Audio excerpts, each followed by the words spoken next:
ओम नमो भगवते वासुदेवाय। आप सभी का हमारे YouTube चैनल पर हार्दिक स्वागत है। प्रिय भक्तगण, आज हम सुनने जा रहे हैं मोक्षदा एकादशी व्रत की पौराणिक कथा। उससे पहले आइए सुनते हैं भक्त हरिपाल जी की दिव्य कथा, जहाँ एक परम भक्त ने स्वयं श्री कृष्ण को लूट लिया। इससे पहले मन में कृष्ण का स्मरण करें, श्रद्धा भाव से इस कथा को पूरा अवश्य सुनें। भागवत कहती है, श्रोत्रेण श्रवणम नित्यम। कान से भगवान की लीला सुनना त्रिधा भक्ति का आधार है।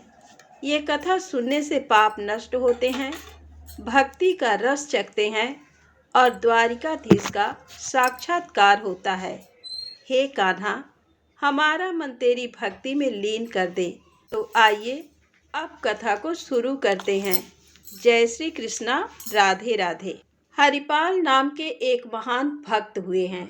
उन्होंने अपने गुरुजनों से पूछा, भगवत प्राप्ति का सरल उपाय क्या है? उनके गुरुदेव ने उत्तर दिया, संत सेवा। संत सेवा ही निश्चित रूप से भगवत प्राप्ति का उपाय है। जहाँ संतों की मंडली होती है, वहाँ ईश्वर की कृपा अवश्य होती है। जहाँ संतों की मंडली होती है, वहाँ भगवान का वास होता है। हरिपाल जी संतों की सेवा करने लगे। संत जन उनकी सेवा से प्रसन्न होकर एक दूसरे को उनकी सेवा के बारे में बताने लगे। धीरे धीरे उनकी सेवा की ख्याति दूर दूर तक फैलने लगी। अब केवल एक या दो संत नहीं, बल्कि पूरी संत मंडली उनके यहाँ एकत्रित होने लगी।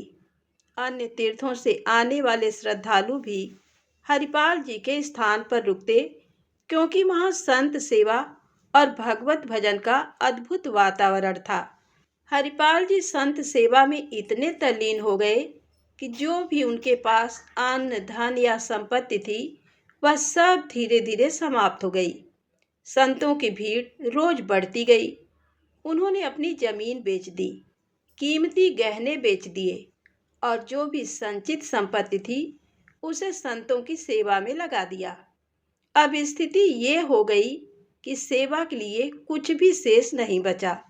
जब संतों को भोजन कराने के लिए धन नहीं रहा, तो उन्होंने बाजार से उधार लेना शुरू कर दिया।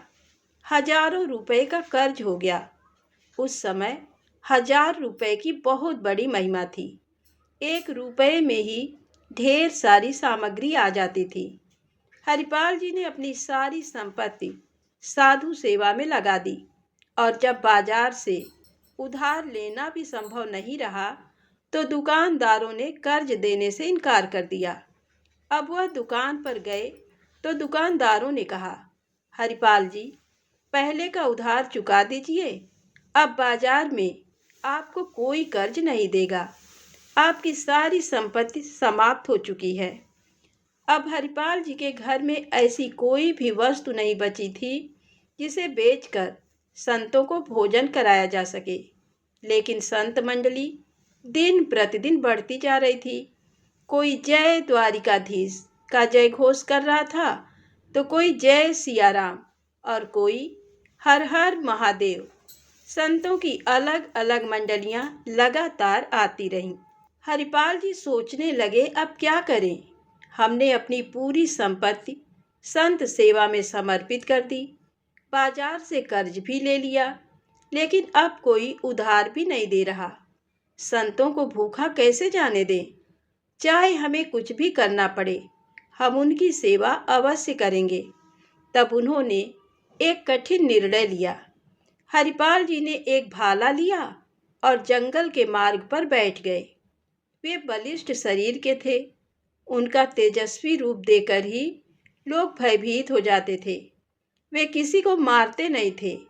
लोग स्वयं उन्हें देखकर उन्हें धन दे देते थे और अगर कोई वैष्णव चिन्ह धारण किए होता तो वे उसे कुछ न कहते। हालांकि उन्होंने ये उपाय तब अपनाया जब अपनी सारी संपत्ति समाप्त हो गई और कर्ज भी चुका पाना असंभव हो गया। पहले उन्होंने पूरी श्रद्धा से अपना घर, धन, गहने, सब संत सेवा में समर्पित किए।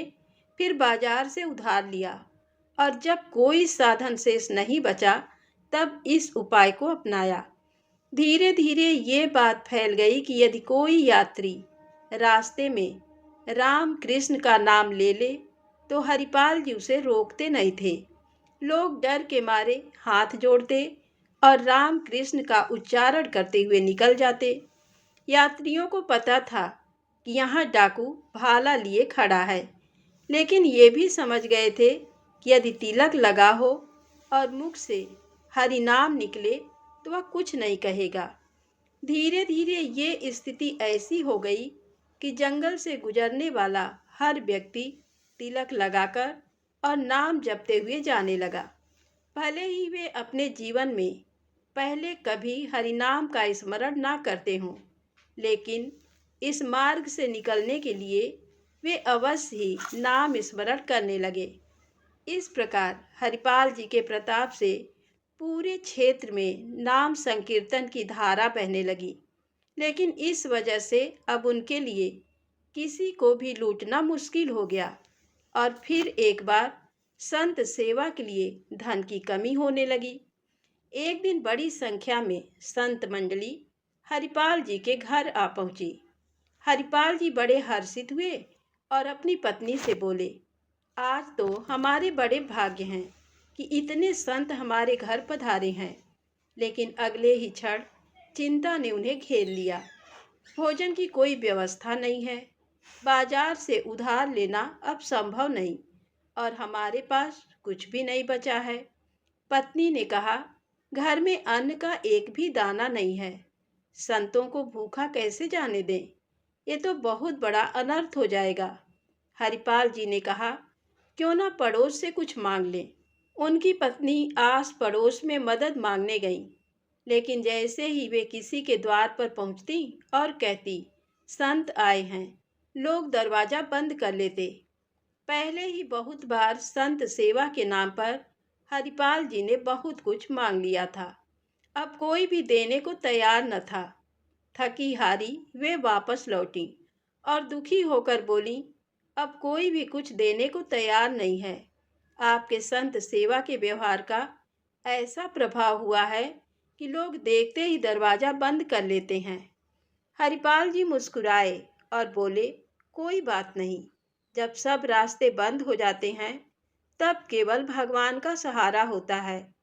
हरिपाल जी अपने मन में विचार कर रहे थे, गुरुदेव ने कहा था कि संत सेवा से भगवान की प्राप्ति होती है। प्रभु, आप मिलें या ना मिलें, लेकिन आज संत हमारे घर से भूखे ना जाएं। कोई उपाय नहीं सूझ रहा, प्रभु कृपा करो। उधर भगवान श्री कृष्ण द्वारका में रुक्मिणी जी के साथ विराजमान थे। अचानक उन्होंने सोचा, हरिपाल जी ने पुकार लगाई है, संत सेवा के लिए वे संकट में हैं। भगवान तुरंत अपनी लीला रचने के लिए तैयार हो गए। उन्होंने रत्नों से जटित मुकुट, कुंडल, करधनी, बाजूबंद और दिव्य आभूषण धारण कर लिए। रुक्मिणी जी ने आश्चर्य से पूछा, प्रभु, आप इतने दिव्य आभूषण क्यों पहन रहे हैं? ये नया श्रृंगार क्यों? भगवान मुस्कुराए और बोले, हमारे एक भक्त संकट में हैं, आज हम उनके दर्शन करने जा रहे हैं। रुक्मिणी जी बोली, यदि आप इतने महान भक्त के दर्शन करने जा रहे हैं तो मैं भी चलूंगी। भगवान बोले, तो ठीक है, लेकिन ध्यान रहे, कोई भी भगवत चिन्ह धारण मत करना, कोई भगवत चर्चा नहीं करनी, केवल सांसारिक आभूषण पहनकर चलना। रुक्मिणी जी को और भी आश्चर्य हुआ, प्रभु, ऐसा कौन सा भक्त है जो भगवत चर्चा और चिन्हों का विरोध करता है? भगवान हंसते हुए बोले, बस तुम चलो, दर्शन से निहाल हो जाओगी। भगवान और रुक्मिणी जी अत्यंत वैभवशाली वेश में हरिपाल जी के गांव पहुंचे। गांव के बाहर ही उन्होंने रुककर संदेश भेजा कि हम धनिक सेठ सेठानी हैं और जंगल में यात्रा कर रहे हैं। हमें मार्ग सुरक्षित पार करवाने के लिए किसी की सहायता चाहिए। हरिपाल जी को जैसे ही ये समाचार मिला, उनका मन प्रसन्न हो गया उन्होंने सोचा, अरे ये तो स्वयं भगवान की कृपा हुई। इन धनिकों की मदद से संतों की सेवा का प्रबंध हो सकता है। हरिपाल जी बाहर आए और देखा दो अति सुंदर रत्न जटित आभूषणों से सुसज्जित स्त्री पुरुष खड़े हैं। भगवान बोले, हमारे पास स्वर्ण मुद्राएं हैं। यदि तुम हमें जंगल पार करवा दो तो हम कुछ धन तुम्हें दे देंगे। हरिपाल जी ने सोचा, आज तो मेरे जीवन की सबसे बड़ी सफलता है। इतने धन से महीनों तक संतों की सेवा हो सकती है। दोस्तों, भगवान की लीला देखिए। जो स्वयं भक्तों को भवसागर पार कराते हैं, वे हरिपाल जी से कह रहे हैं, हमें जंगल पार करवा दो। हरिपाल जी को शक न हो, इसलिए भगवान उनसे व्यापारियों की भांति वार्तालाप करने लगे। भगवान बोले, हम बड़े व्यापारी हैं। हमारे पास बहुमूल्य आभूषण और स्वर्ण मुद्राएं हैं। हमें जंगल पार करना है, लेकिन वहाँ लुटेरों का भय है। यदि तुम हमारी सहायता करोगे तो हम तुम्हें एक स्वर्ण मुद्रा देंगे। हरिपाल जी भीतर ही भीतर प्रसन्न हुए। हरिपाल जी ने भगवान से कहा, आप निश्चिंत रहें, मैं आपको जंगल पार करा दूंगा। रुक्मिणी जी ये सब देख रही थी, लेकिन उन्हें समझ नहीं आ रहा था कि जो स्वयं सुदर्शन चक्रधारी हैं, वे किसी मनुष्य की सहायता क्यों ले रहे हैं। रुक्मिणी जी बोली, प्रभु, आप सुदर्शन चक्र और अपनी अपार शक्ति से संपन्न हैं, फिर भी एक साधारण मनुष्य से सहायता मांग रहे हैं। भगवान ने मुस्कुराकर उत्तर दिया, प्रश्न मत करो, बस देखो। मैंने कहा था ना कि ये मेरा महान भक्त है। हरिपाल जी ने गौर से प्रभु और रुक्मिणी जी को देखा। न माला, न तिलक, न कोई भागवत चिन्ह, पूरे सांसारिक व्यक्ति लगते हैं। जरूर इनके पास अपार धन होगा। इन्हें लूटने में कोई दोष नहीं, क्योंकि हम इस धन से संतों को भोजन कराएंगे। हरिपाल जी भाला लेकर चल ही रहे थे, वे आगे आए और उन दोनों से कहा, उतारो अपने सारे आभूषण और मुझे दे दो। भगवान ने रुक्मिणी जी से कहा, उतारो अपने आभूषण और इसे दे दो। रुक्मिणी जी ने कहा, हमने तो इसे अपनी रक्षा के लिए रखा था और ये ही हमें लूट रहा है, और आप भी कह रहे हैं कि इसे आभूषण दे दो। प्रभु बोले, उतारो आभूषण और इसे दे दो, नहीं तो ये हमें भाले से मार देगा। जीवन बचा रहेगा तो नए आभूषण बनवा लेंगे। भगवान ने रुक्मिणी जी से कहा, जिसके दर्शन के लिए हम आपको लाए थे, ये वही भक्त है। इसने अपना सर्वस्व लुटा दिया है। कुछ नहीं आज इसके पास खाने को। मैं इसी से लुटने के लिए आज यहाँ आया हूँ। हरिपाल जी ने जब लौट कर देखा तो अनंत सौंदर्य और माधुर्य से युक्त भगवान और श्री रुक्मिणी जी उनके सामने विराजमान थे। उन्होंने प्रभु के चरण पकड़ लिए और कहा, प्रभु, मुझसे गलती हो गई। मेरे कटु वचन, मेरा भाला उठाना, ये सब मेरी भूल थी। प्रभु, आप जानते हैं हमारे घर में संत मंडली बैठी है। इतना कर्ज हो गया है कि अब कोई हमें उधार भी नहीं देता। पड़ोस से मांगे तो कोई कुछ देने को तैयार नहीं, और जो थोड़ी बहुत संपत्ति थी वह भी समाप्त हो गई। लेकिन संत भूखे न जाएं प्रभु, इसलिए मैंने ये सब किया। भगवान ने हरिपाल जी को छाती से लगा लिया और कहा, तुम सर्वश्रेष्ठ हो और मेरे प्राण प्रिय भक्त हो। हरिपाल जी ने प्रभु से कहा, प्रभु, आपके ये आभूषण मैं नहीं ले सकता। तब भगवान ने कहा, देखो, हम ये सब संतों की सेवा के लिए ही लाए हैं। इसे ले जाओ। ये महालक्ष्मी के श्री अंग के आभूषण हैं। ये कुल परंपरा के अनुसार बढ़ेंगे, कभी घटेंगे नहीं। इन्हें बेचकर अपना सारा कर्ज चुका दो और प्रतिदिन लाखों संतों को भोजन कराओ। अब तुम्हारा ऐश्वर्य कभी घटने वाला नहीं है। तब हरिपाल जी ने भगवान से प्रार्थना की, प्रभु, इस घटना के बारे में किसी से मत कहना, नहीं तो सभी भक्त ये कहेंगे कि भगवान अपने भक्तों पर इतना स्नेह लुटाते हैं और ये भक्त भाला लेकर उन्हीं भगवान को लूटने निकल पड़ा। भगवान ने कहा, डरो मत। यदि कोई इस चर्चा को सुनेगा भी तो वह तुम्हें आदर्श मानकर संत सेवा करेगा और मेरी प्राप्ति का उपाय सोचेगा, न कि तुम्हारे दोष देखेगा। भगवान के दर्शन के पश्चात हरिपाल जी ने कहा, प्रभु, जब आ ही गए हो तो लगे हाथ भंडारा पाकर जाओ। भगवान मुस्कुराकर बोले, निश्चित रूप से। जहाँ हमारे संत भोजन करते हैं वहीं हम प्रकट होते हैं। हरिपाल जी की वजह से उस भंडारे में उपस्थित सभी संतों को भगवान का दर्शन हुआ। सभी संतों ने साक्षात द्वारिकाधीश और श्री रुक्मिणी जी के दर्शन किए। भोग बनाया गया और संतों ने तभी भोजन ग्रहण किया जब पहले भगवान ने भोग स्वीकार किया, फिर उनका प्रसाद संतों ने ग्रहण किया और संतों और भगवान का उच्छिष्ट हरिपाल जी ने पाया। इस कहानी से हमें सीख ये मिलती है, जब भी साधु सेवा का संयोग बने तो नाच उठो कि हमें आज जीवन का परम लाभ मिला है।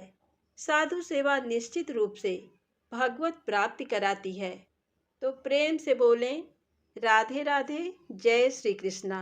अब आइए सुने मोक्षदा एकादशी व्रत कथा। एक बार धर्मराज युधिष्ठिर कहने लगे कि हे भगवान, मैंने मार्गशीर्ष कृष्ण एकादशी अर्थात उत्पन्ना एकादशी का सविस्तार वर्णन सुना। अब आप कृपा करके मुझे मार्गशीर्ष माह के शुक्ल पक्ष की एकादशी के विषय में भी बतलाइए। इस एकादशी का क्या नाम है तथा इसके व्रत का क्या विधान है, इसकी विधि क्या है, इसका व्रत करने से किस फल की प्राप्ति होती है, कृपया ये सब विधान पूर्वक कहिए। भगवान श्री कृष्ण बोले, मार्गशीर्ष माह के शुक्ल पक्ष में आने वाली इस एकादशी को मोक्षदा एकादशी कहा जाता है। ये व्रत मोक्ष देने वाला तथा चिंतामणि के समान सब कामनाएं पूर्ण करने वाला है, जिससे आप अपने पूर्वजों के दुखों को खत्म कर सकते हैं। इसका महात्म्य मैं तुमसे कहता हूँ, ध्यान पूर्वक सुनो। गोकुल नाम के नगर में बैखानस नामक राजा राज्य करता था। उसके राज्य में चारों वेदों के ज्ञाता ब्राह्मण रहते थे। वह राजा अपनी प्रजा का पुत्रवत पालन करता था। एक बार रात्रि में राजा ने एक स्वप्न देखा कि उसके पिता नरक में हैं। उसे बड़ा आश्चर्य हुआ। प्रातः वह विद्वान ब्राह्मणों के पास गया और अपना स्वप्न सुनाया। कहा, मैंने अपने पिता को नरक में कष्ट उठाते देखा है।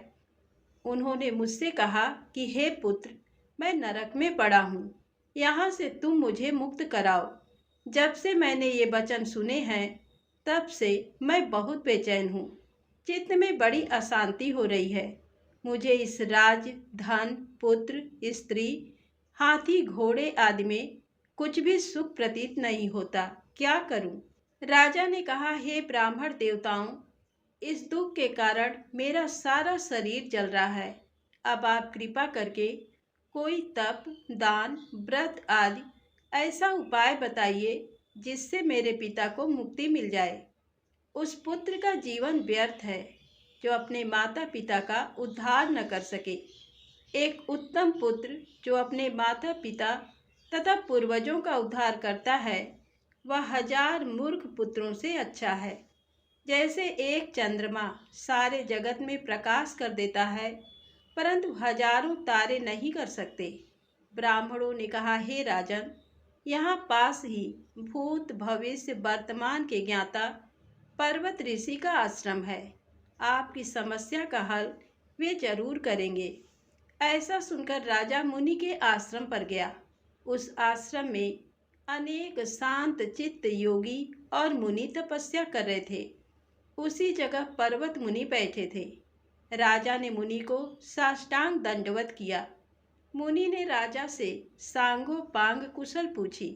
राजा ने कहा कि महाराज, आपकी कृपा से मेरे राज्य में सब कुशल है, लेकिन अकस्मात मेरे चित्त में अत्यंत अशांति होने लगी है। ऐसा सुनकर पर्वत मुनि ने आंखें बंद की और भूत विचारने लगे। फिर बोले, हे राजन, मैंने योग के बल से तुम्हारे पिता के कर्मों को जान लिया है। उन्होंने पूर्व जन्म में कामातुर होकर एक पत्नी को रति दी, किंतु सौत के कहने पर दूसरे पत्नी को ऋतुदान मांगने पर भी नहीं दिया। उसी पाप कर्म के कारण तुम्हारे पिता को नरक में जाना पड़ा। तब राजा ने कहा, इसका कोई उपाय बताइए। मुनि बोले, हे राजन, आप मार्ग शीर्ष एकादशी का उपवास करें और उस उपवास के पुण्य को अपने पिता को संकल्प कर दें।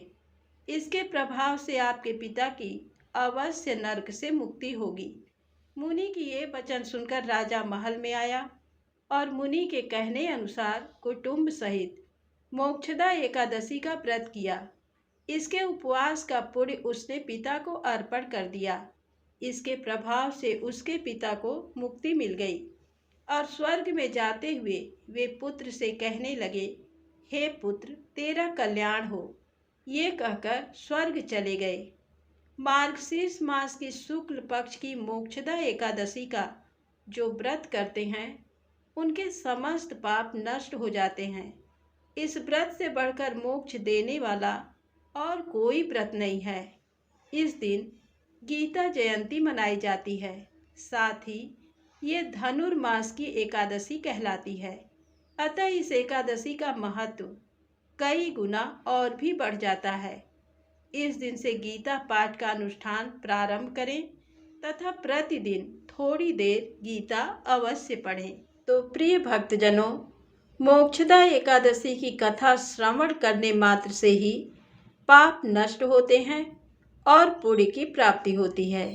आइए हम सभी मिलकर यही प्रार्थना करें कि भगवान श्री हरि विष्णु और श्री कृष्ण की कृपा से हम सभी के जीवन में धर्म, प्रेम और कल्याण का संचार हो।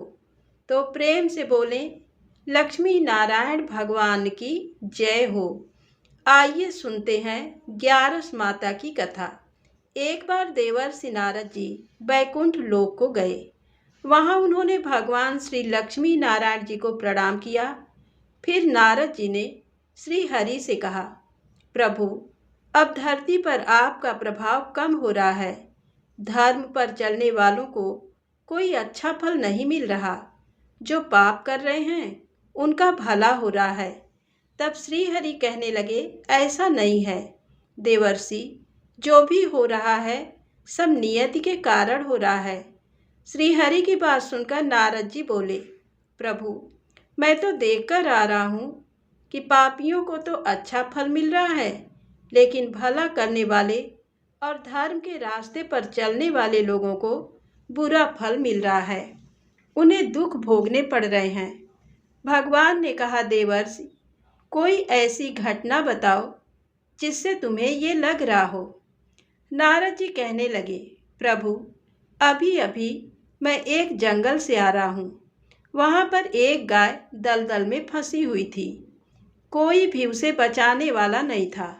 थोड़ी ही देर के बाद मैंने देखा कि एक चोर उधर से गुजरा। दलदल में फंसी हुई गाय को देखकर वह रुका तक नहीं, बल्कि उस गाय पर पैर रखकर वह दलदल से भरा हुआ गड्ढा लांघकर आगे निकल गया। आगे गया तो उस चोर को सोने की मोहरों से भरी एक थैली मिली। थोड़ी ही देर बाद वहाँ पर एक साधु महाराज आए। उन्होंने उस गाय को दलदल में फंसा देखा तो गाय को बाहर निकालने की पूरी कोशिश की और पूरी ताकत लगाकर आखिरकार उस गाय को निकाल लिया। गाय को बाहर निकालने के प्रयास में वह साधु महाराज खुद दलदल से लथपथ हो गए थे। जब वह साधु महाराज आगे बढ़े तो एक गड्ढे में गिर गए और उन्हें चोट लग गई। प्रभु, अब आप ही बताइए, ये कौन सा न्याय है। नारद जी की पूरी बात सुन लेने के बाद श्री हरि बोले, देवर्षि, ये सही ही हुआ। जो चोर गाय पर पैर रखकर भाग गया था उसकी किस्मत में तो एक खजाना था, लेकिन उसके इस पाप के कारण उसे केवल कुछ मोहरे ही मिल पाईं। वहीं उन साधु महाराज को गड्ढे में इसलिए गिरना पड़ा क्योंकि उनके भाग्य में उस समय मृत्यु लिखी हुई थी। लेकिन एक गाय को बचाने के कारण, दलदल से बाहर निकालने के कारण उनके पुण्य बहुत अधिक बढ़ गए और उनकी मृत्यु बस एक छोटी सी चोट पर बदल गई। इंसान के कर्म से ही उसका भाग्य तय होता है देवर्षि। इसलिए अच्छे कर्म करना कभी भी नहीं छोड़ना चाहिए। श्री हरि की बात सुनकर देवर्षि नारद मुस्कुराते हुए और प्रभु को प्रणाम करते हुए नारायण नारायण कहकर प्रभु की रचाई हुई सृष्टि की अन्य लीलाएं देखने के लिए चल पड़े। प्रेम से बोलिए श्री लक्ष्मी नारायण भगवान की जय। अब आइए सुने एकादशी माता की कथा। इस कथा को सुनने से ही एकादशी का व्रत पूरा माना जाता है। तो प्रिय भक्तजनों, एक बार एक बूढ़ी माँ ने एकादशी का उपवास रखा। बड़े ही भक्ति भाव से वह एकादशी की पूजा किया करती थी। वे बूढ़ी हो चुकी थीं। उन्हें वृद्धावस्था में कोई भी ऐसी वस्तु नहीं चाहिए थी जो वे एकादशी का उपवास रखती, क्योंकि एकादशी का उपवास रखने से तो श्री हरि की कृपा से सब कुछ मिल जाता है। वो बूढ़ी माँ तो अपने बच्चों के लिए, अपने परिवार की सुख सुविधा के लिए इतना कठिन व्रत रखती थी।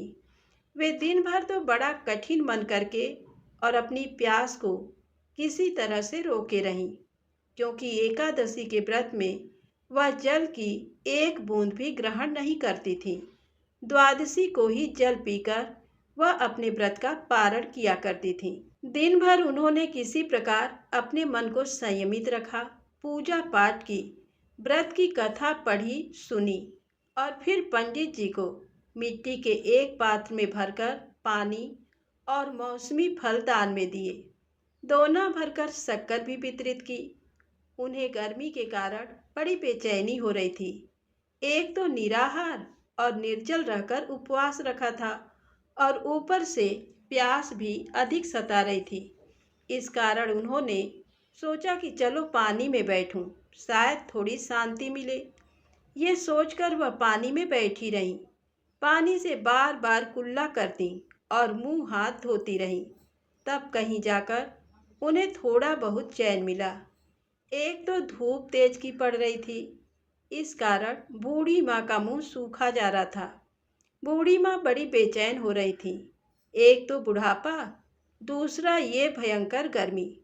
बुढ़ापे की तो स्थिति ही कुछ ऐसी होती है, बड़ी मुश्किल से धीरज बन पाता है। अब किसी प्रकार रो धोकर दिन कट पाया।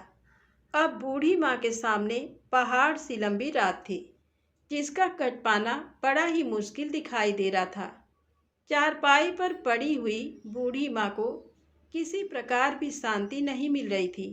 बार बार प्यास के मारे गला सूख रहा था और वे इस प्रकार बेचैन होकर करवटें बदलती जा रही थी। कई बार उठकर वे घर के बाहर जाती, फिर अंदर आ जाती। ना उन्हें घर के अंदर शांति मिल रही थी, ना बाहर।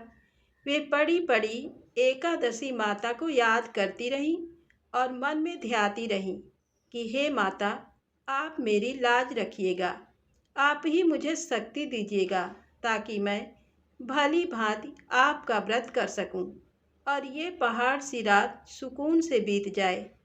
प्यास के कारण बूढ़ी माँ की बेचैनी तो बढ़ ही रही थी। उन्होंने धैर्य रखने का बहुत प्रयास किया, लेकिन आखिरकार उनकी सहनशीलता की सीमा टूट गई और वे घबराकर प्यास के मारे एकदम चिल्ला पड़ी, बचाओ बचाओ। बूढ़ी माँ का चिल्लाना सुनकर उनके परिवार के सभी सदस्य उनके आसपास इकट्ठा हो गए और बूढ़ी माँ की चारपाई के पास पहुँच गए।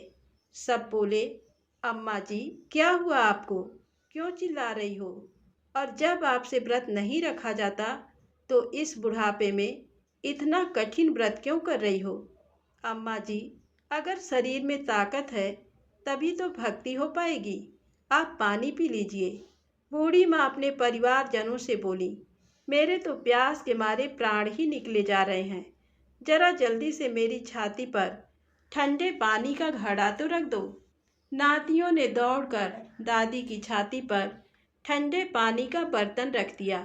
तब कहीं जाकर उन्हें थोड़ा बहुत सुकून मिला, और जब सुकून मिला तो थोड़ी देर के लिए उन्होंने अपनी आंखें बंद कर ली। इधर एकादशी माता सोचने लगी, ये है तो बूढ़ी माँ, लेकिन बड़े नियम से मेरा व्रत रखती है, चलकर इनकी परीक्षा लेनी चाहिए। ऐसा विचार कर एकादशी माता आधी रात को मुर्गा बनकर कुकड़ू कू करने लगी। मुर्गे की टेर सुनकर बूढ़ी माँ जल्दी से उठी और बाहर जाकर आसमान की ओर निहारा, लेकिन आसमान में तो कहीं भी उन्हें सुबह का तारा दिखाई ही नहीं दिया। अब वे सोचने लगीं कि फिर ये मुर्गा भला क्यों और कैसे बोल गया। एक तो उन्हें प्यास लग रही थी, अब थोड़ा बहुत उनका मन भी बेचैन होने लगा। आखिरकार उन्होंने ये दृढ़ निश्चय किया कि अब तो मैं इस व्रत को पूरा करके ही छोड़ूंगी, फिर चाहे व्रत पूरा होने तक मेरे प्राण ही क्यों ना निकल जाएं। मन में ऐसा पक्का निश्चय कर वह वापस चारपाई पर आकर लेट गई। थोड़ी ही देर के बाद एकादशी माता ने उनकी फिर से परीक्षा लेनी चाहिए, तो वह एक छोटी सी कन्या का रूप धरकर गिलास में मीठा पानी लेकर उनके सिरहाने खड़ी हो गई और जोर से बोली, दादी जी सवेरा हो गया है, आप हाथ मुंह धोकर शरबत पी लीजिए। पहले तो शरबत का भरा हुआ गिलास देखकर बूढ़ी माँ का मन ललचाने लगा। प्यास के मारे गला जो सूख रहा था, किंतु अचानक उन्हें याद आया कि उनका तो एकादशी का उपवास है। फिर उन्होंने सोचा कि अभी तो वे किसी भी तरह से ये शरबत नहीं पी सकती, और फिर वे चुपचाप वापस अपनी चारपाई पर लेट गईं। जैसे ही उनकी आंख लगी तभी उन्हें एहसास हुआ कि मानो किसी ने उन्हें पानी से भरे हुए कुएं में पटक दिया हो। वे बहुत देर तक उस कुएं में हाथ पांव चलाती रहीं, लेकिन इस बीच उन्होंने अपने मुंह में पानी की एक बूंद भी नहीं जाने दी, क्योंकि उनका एकादशी का उपवास जो था, और वे पक्के निश्चय के साथ अपना व्रत पालन करती रहीं। थोड़ी ही देर में उन्हें ऐसा लगा मानो सामने आग जल रही हो। आग के कारण बड़ी भारी गर्मी लगने लगी।